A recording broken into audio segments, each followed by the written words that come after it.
Il y a assez de mal dans le monde pour ne pas croire en Dieu. Et il y a assez de bien dans le monde pour croire en Dieu. Je n'ai pas pu trouver les paroles exactes, mais Blaise Pascal a dit quelque chose comme ça, je crois, selon Jean-Philippe, notre cher séminariste. Mais c'est sage parce qu'on peut voir la bonté dans le monde et croire que ça vient de Dieu. On peut voir le mal dans le monde et croire que ça prouve que Dieu n'existe pas. Il y a assez des deux côtés pour croire ou l'une chose ou l'autre. Donc, nous allons voir les paroles de Jésus aujourd'hui. Bon, ça commence bien. Ne les craignez donc pas ou n'ayez pas peur, c'est une autre traduction. Et il parle de la dévoilation, c'est peut-être pas un mot. Rien n'est voilé qui ne sera dévoilé, rien n'est secret qui ne sera connu. Je crois qu'il parle d'abord du royaume des cieux. Nous prêchons cela aujourd'hui, que Jésus est le roi de l'univers, mais tout ça sera dévoilé pour tout le monde à voir. Et il dit plus tard, soyez donc sans crainte, vous valez mieux vous que tous les moineaux.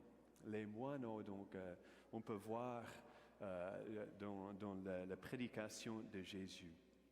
Mais si on regarde le contexte de Jésus quand il dit ça, ne les craignez donc pas. Qui sont les dans ce verset? Si on regarde juste avant, les versets avant, que dit Jésus? Bon, d'abord, je vous envoie comme des brebis au milieu des loups. Plus tard, vous serez haïs de tous à cause de mon nom. Plus tard, le disciple n'est pas au-dessus de son maître, ni le serviteur au-dessus de son serviteur, lui qui allait mourir sur la croix. Donc, dans ce contexte, quand Jésus dit « N'ayez pas peur », c'est peut-être un peu plus difficile à ne pas avoir peur. En fait, c'est lui qui nous donne plus de peur, n'est-ce pas? Qu'est-ce que Jésus veut dire? Donc, d'abord, on peut ne pas avoir peur parce que je suis convaincu que je vais gagner. Je vais battre mon ennemi sur les champs de racquetball ou sur le champ de bataille ou n'importe où. Je suis convaincu déjà à travers mes propres forces que je vais gagner, que je n'ai pas peur de l'autre. Mais je crois que ce n'est pas ça que Jésus veut nous dire. Il veut enlever nos peurs de la persécution de ce monde. Parce que nous avons un bien infiniment plus grand dans les cieux. Et aussi parce qu'il nous promet d'être avec nous.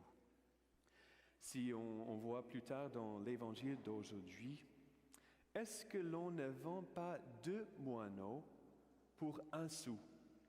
Pourtant, pas d'un d'entre eux ne tombe à terre sans votre Père. Le Père sait tout. Le Père est proche à tout. Quant à vous, même vos cheveux sont tous comptés. Soyez donc sans crainte, vous valez mieux, vous, que tous les moineaux. Donc attention, Jésus n'a pas dit que les moineaux vont vivre jusqu'à l'éternité. Les moineaux vont tomber, mais le Père sait tout. Il n'a pas dit que vous n'allez pas perdre vos cheveux. On a parlé de ça l'autre jour avec quelques-uns. Les cheveux peuvent... on peut perdre les cheveux pour plusieurs raisons. Il n'a pas dit, bon, t'inquiète parce que je te promets que tu vas garder tous tes cheveux jusqu'à la fin de tes jours. C'est pas ça. Il a dit que même vos cheveux sont tous comptés. C'est l'intimité de la connaissance du Père pour moi, dans son amour pour moi. Mais Jésus répète, soyez donc sans crainte. Vous valez mieux, vous, que tous les moineaux. Cette semaine, on a vu l'opportunité d'écouter les paroles de Saint Paul. La lecture de vendredi est venue deuxième livre, lettre aux Corinthiens. Donc c'est là où Saint Paul se vante un peu dans le Seigneur. Mais qu'est-ce qu'il dit? J'ai reçu 5 fois les 39 coups, 3 fois j'ai été flagellé, 1 fois lapidé, 3 fois j'ai fait naufrage, j'ai passé un jour et une nuit sur l'abîme, voyage à paix souvent, danger des fleuves, danger des brigands, danger de mes frères de race, danger des païens, danger dans la ville, danger dans le désert, danger sur mer, danger de faux frères. Ça ne me donne pas trop envie de le suivre. Mais franchement, Saint Paul, tu nous essaies de te suivre dans le Seigneur Jésus. Mais ce qui est beau dans tout cela, c'est qu'il a continué. Imagine si Saint Paul a arrêté la première fois qu'il a rencontré la persécution. Et d'ailleurs, c'était lui avant qui a persécuté des chrétiens. Donc, il savait qu'il pourrait être très, très dur. Mais ce qui est beau, c'est qu'il restait avec Jésus dans tout cela. Et il recevait la force de continuer. Des fois, on peut voir les vies des saints et dire, mais moi, je ne peux pas mourir pour le Seigneur, j'ai trop peur et j'ai trop ça ou j'ai trop je ne sais pas quoi. Mais peut-être que le Seigneur ne te demande pas ça, surtout pas aujourd'hui, parce que ou tu n'es pas prêt, ou ce n'est pas ta vocation, ou n'importe quoi. Mais Saint Paul, lui, il était préparé pendant des années, il était prêt et il l'a fait avec amour, dans les souffrances extrêmes. C'est ça qui est beau chez Saint Paul, lui qui a tant donné à l'Église jusqu'à aujourd'hui. Je pense d'abord de ses lettres et de son témoignage de vie. On peut aussi regarder la vie d'Isaac Jogues, lui qui est venu avec d'autres missionnaires pour une raison, pour partager l'amour de Dieu, pour évangéliser, pour partager ce qu'il a reçu du Seigneur et pour donner sa vie, pour partager ce même amour avec les autres. C'est pour ça qu'il est venu.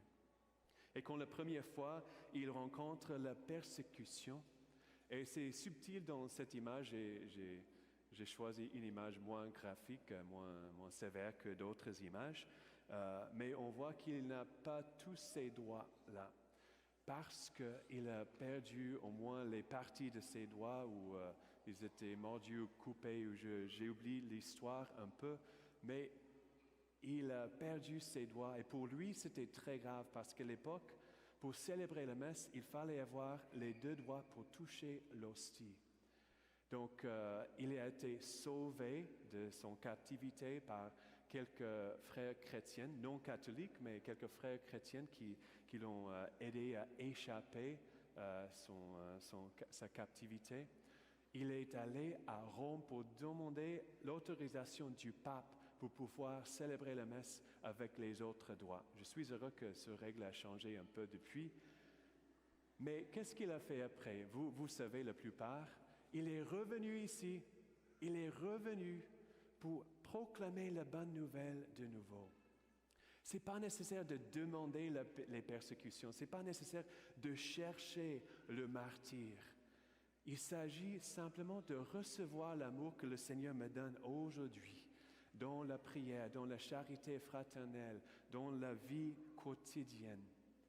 Et là, de demander la grâce de supporter les épreuves du jour. Sainte Thérèse de Lisieux a dit que souvent, les peurs des souffrances sont plus grandes que les souffrances elles-mêmes.